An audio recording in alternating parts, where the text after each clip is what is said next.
가미가제 특공대 조종사들은 평상시부터 큰 후드티 같은 옷을 입고 다녔다.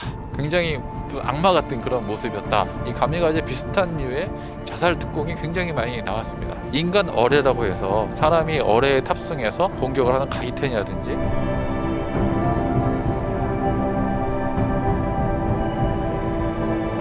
8월 달부터 이제 상하이에서 일본군과 중국군 간의 대규모 전투가 벌어질 때 일본 본토에 있는 항공대가 이제 이쪽으로 오게 됩니다. 중국 침략을 염두에 두고 이곳을 만들었다, 이렇게 볼 수도 있을까요? 그렇게 봐야 될 것 같습니다. 자살 특공대가 준비된, 또 숨겨질 수 있었던 그런 은폐호라고 설명이 나와 있어요. 사람이 어뢰에 타고 잠수하면서 발진하는 그런 가이텐 같은 어뢰도 있었고, 이렇게 해안가에 이런 동굴이라든지 이런 은폐 진지가 필요했을 걸로 보여집니다.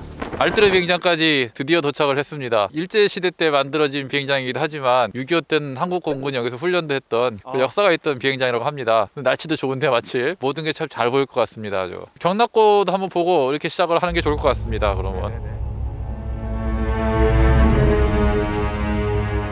알트르 경락고까지 왔는데, 사실 이 비행장은 굉장히 예전에 만들어졌다고 합니다. 제주대학교 조성윤 교수 논문에 의하면은 이 비행장이 1935년도쯤에 건설됐다고 하는데, 시작은 1931년에 만주 사변이 났을 때, 그때부터 일본의 항공대들이 만주에 대해서 작전을 할 때 비상기지들이 필요했기 때문에, 그럴 때부터 그 필요성 때문에 한반도의 비행장을 짓기 시작했고, 그 중에 하나가 제주의 이 비행장이었다고 논문에 의해서 이렇게 얘기를 하고 있습니다. 제주도 공항 하면은 저기 제주시에 있는 제주공항을 생각을 하잖아요. 그런데 생각해보면 알트르 비행장이 있는 여기 모슬포 같은 경우는 우리가 아는 제주공항 위치랑 많이 떨어져 있어요. 그 일제가 여기에 공항을 만든 이유 같은 게 있을까요? 아마 착륙을 하기에 편하고, 그 다음에 바람 방향 이런 걸 보고 비행장을 건설하기 때문에 그런 부분에서 여기가 제일 적절한 곳으로 골랐던 것 같습니다. 사실은 여기서 만들어진 다음에 1935년경에 이 공항이 만들어지고 1937년에 중일전쟁이 일어나죠. 중일전쟁이 7월달에 일어났다고 합니다. 근데 그리고 나서 이제 8월달부터 이제 상하이에서 일본군과 중국군 간의 대규모 전투가 벌어질 때, 벌어졌죠. 그죠? 그때 일본 본토에 있는 항공대가 이제 이쪽으로 오게 됩니다. 그러면은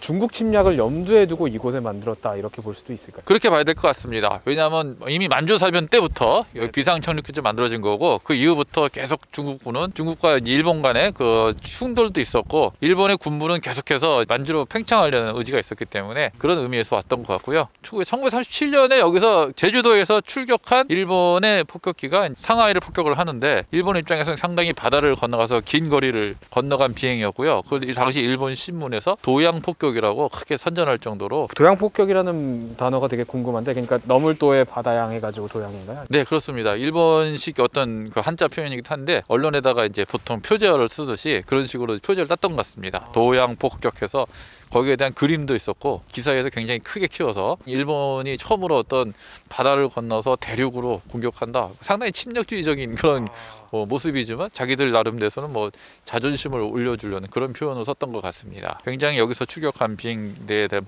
선전이 컸던 그런 역사의 경험도 있는데, 1937년 12월이 되면 이제 난징이 함락되면서 그때부터 이제 그 전선이 중국 전선이 커지면서 여기에 있던 일본의 항공대도 다 중국을 간다고 합니다. 1945년까지는 좀 일본군의 활동 기록 같은 것들이 별로 없는. 이게 어떤 걸까요? 앞에 프로펠러 있는 그 기계체 같은데, 딱 일본의 주력 전투기였던 제로 전투기 모양을 많이 따고 있습니다. 조성년 교수 논문이나 또 여러 향토 사학자 기록에 의하면은 1945년경에는 여기서 일본군이 이제 가미가제 특공대의 출격을 위한 기지로 썼다, 이런 기록도 있다고 합니다. 사실 가미가제의 출발은 1944년부터라고 합니다. 1944년에 6월 6일이 우리한테는 현충일이지 않습니까? 근데 프랑스나 이런 데 가면 굉장히 해방일처럼 쓰는데, 그 이유가 노르만디 상륙작전이 6월 6일이었거든요. 딱 그 시기에 태평양에서 무슨 일이 벌어지냐면은 마리에나 제도에서 그 사이판 섬이 이제 미국에 의해서 점령되는 그 일이 벌어집니다. 굉장히 일본 입장에서 굉장히 큰 일이었는데, 사이판과 마리에나 제도에서부터 이제 미국의 B-19가 출격해서 일본을 폭격할 수 있는 위치에 들어갔다는 거였죠. 그것이 일본에서는 큰 위기였고, 그리고 미국이 그 다음에 계속 나간 위치가 어디였냐면은 필리핀까지 갑니다. 그래서 필리핀에 있는 일본의 해군 지상항공대와 타이완에 있는 일본의 지상해군 항공대까지 거기서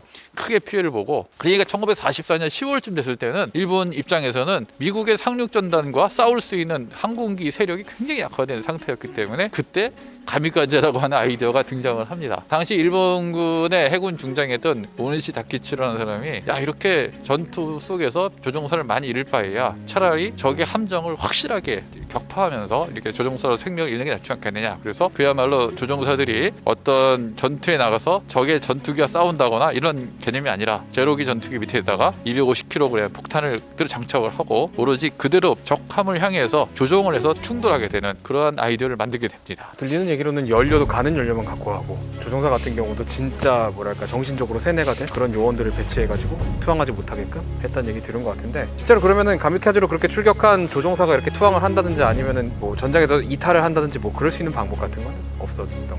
예, 그래서 그 당시에 그 역사적인 기록들을 보면은 조종사들이 다 약을 먹고 있었다, 마약을 먹었다는 사람도 있었고, 조종사들이 탈출을 못하게 조종관에다가 손을 묶어놨다, 이런 말도 있고, 가미카제 특공대 조종사들은 평상시부터 큰 후드티 같은 옷을 입고 다녔다, 굉장히 악마 같은 그런 모습이었다, 소문이 굉장히 많았다는 것이 기록에 남아 있어요. 그런 것들은 대부분 미군 입장에서 일본군의 예상치 못했던, 정말 그 목숨을 걸고 그냥 비행기가 싸우러 오는 게 아니라 죽으러 오는 비행기 처음 봤기 때문에 그런 모습들이 아마 좀 와전이 된 부분도 있는 것 같고요. 근데 일본 입장에서는 이제 이런 분위기가 됩니다. 어차피 계속적인 미국에 대한 패전 속에서 항공 조종사 입장에서는 매일매일 전사자가 나갔다고 합니다. 아침에 일어나면 그 자기 동료가 또 죽고, 또 자기도 언제 죽을지 모르고, 이런 입장에서는 이렇게 죽을 바에야 적을 좀 피해를 주고 죽는 것이 우리 낫겠다는 생각이 들 수도 있었다는 그런 분위기도 있었다고 합니다. 그래서 처음에는 가미카제는 이제 다 지원을 받았죠. 지원을 받은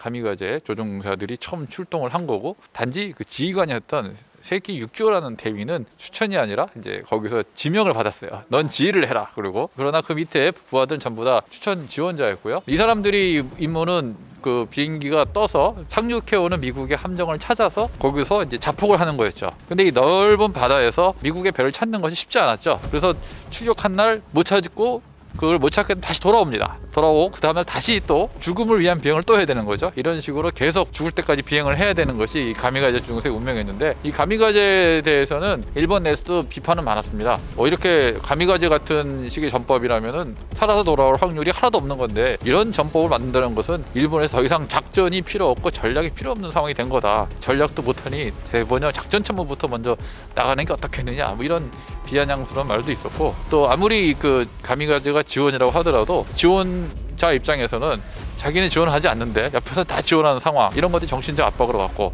그다음에 부대장 입장에서는 옆에 부대는 많은 사람이 가는데 우리 부대는 지원자 적다, 여기서 압박이 오기 때문에 결국은 알게 모르게 그런 등 떠밀려서 가는 것이 많았고, 전쟁 후기로 갈 때는 아예 신참 조종사들을 갖다가 비행 훈련 자체를 짧은 비행 훈련만 시켜서, 고참들은 이 죽으면은 크게 손해니까 이 신참 조종사들을 가미카제 특공대로 아예 처음부터 배속을 시켰기 때문에 이 사람들 같은 경우는 비행 훈련 끝나고 배속되는 것부터가 죽으러 온 부대에 온 것이죠. 이런 것들이 전쟁 후기를 가면 점점 많아졌던 것 같습니다. 뭐 조선인 조종사들도 뭐 있었다, 이런 것들도 뭐 이렇게 기록으로 있다는 것 같은데요. 네, 그렇습니다. 조선인 조종사들도 상당히 기록에 많이 남아 있었고요. 특히 일본에서는 소년 비행병 학교 이런 시스템이 있어서 우리나라로 치면 한 중학교 이상만 졸업을 하면은 지원을 해서 조종사가 될 수 있는 길이 있었고, 그런 상황에서 조선에 있던 조선 청년들도 여러 가지 이유로 인해서 집안의 부모들이 마치 학병으로 가야 될 상황이 있는 것처럼 주변의 압박을 받아서 어쩔 수 없이 아들이 대신 학병을 가듯이 이런 조종사에 지원한 경우도 있었다고 합니다. 그런 사람들 중에서 전쟁 후반기에는 이제 짧은 훈련만 받고 가미카제로 배속이 돼서 실제로 목숨을 잃었던 그런 사례가 있었는데, 가미카제 중에서도 이제 조선인 출신들이 많이 이제 포함이 되어 있었다고 합니다. 그 중에 하나 예를 들면은 그 김상필 소위라는 사람이 있었는데, 기록을 보니까 연희 전문학교 출신이에요. 요즘으로 치면 연세대학교. 인텔리네요. 예, 네. 굉장히 인텔리인데 가미가제로 이제 뽑힌 특공대로 뽑힌 사람인데 이 사람은 특공 작전 가기 전에 형이 이런 말을 했답니다. 너는 일본인이 아닌데 죽으러 갈 필요가 없다. 여기서 도망을 나와서 목숨을 살리는 게 좋지 않겠느냐. 이렇게 했을 때 김상필 소위는 이런 얘기를 했답니다. 형한테 내가 지금 도망을 가면은 조선인이 도망간 거고 조선인이 힘이 없고 또는 겁장이라는 말을 들을 것이기 때문에 그런 말을 듣지 않기 위해서 나는 가미가제로 간다. 이런 말을 남겼다고 합니다. 물론 이 사람의 행적이나 이런 것들이 정말 친일이었는지 아니면은 그런 깊은 생각을 갖고 있는 사람이었는지는 우리가 알 길은 없으나 조선인으로서 가미가제 특공대에 갈 수밖에 없던 사람들이 여러 가지 애환이 담겨 있었던 기록 이런 것들은 좀 많이 남아 있습니다. 1945년 8월 15일 날 전쟁이 끝나는 마지막 날까지도 전쟁이 끝나는 거 알면서도 일부 해군 지휘관은 자기 부하들과 함께 가미가제 특공을 나갑니다. 그 나간 것에 대해서 부하의 부모들이 끝까지 원망을 했다고 합니다. 왜 전쟁이 끝난 걸 알면서도 나의 아들들을 왜 특공 부대로 데리고 나갔을까? 이 가미가제에 대해서 일본 내에서 원망이 많았고요. 이런 것들이 인간 어뢰라고 해서 사람이 어뢰에 탑승해서 공격을 하는 가이텐이라든지 제주도에도 이런 갱도 기지가 있었다고 하는데 자살 특공 보트, 신요 이런 거와 같은 이 가미가제 비슷한 류의 자살 특공이 굉장히 많이 나왔습니다. 이런 것도 전부 다 일본 내에서 일본인들이 자기 목숨보다도 국가나 천황을 우선해야 된다는 교육을 어렸을 때부터 받아왔던 것 이런 것들이 많이 섞였던 것 같고 전쟁 말기에 이거라도 하지 않으면 어떻게 하겠는가 이런 여러 가지 생각들이 합쳐져서 생겨난 상당히 좀 비극적인 일이었던 것 같습니다. 이따 가면 포트기지 같은 거는 유적이 조금 남아 있다고 하더라고요. 이따 가서 그럴까요? 같이 예. 보시면 될 것 같아요.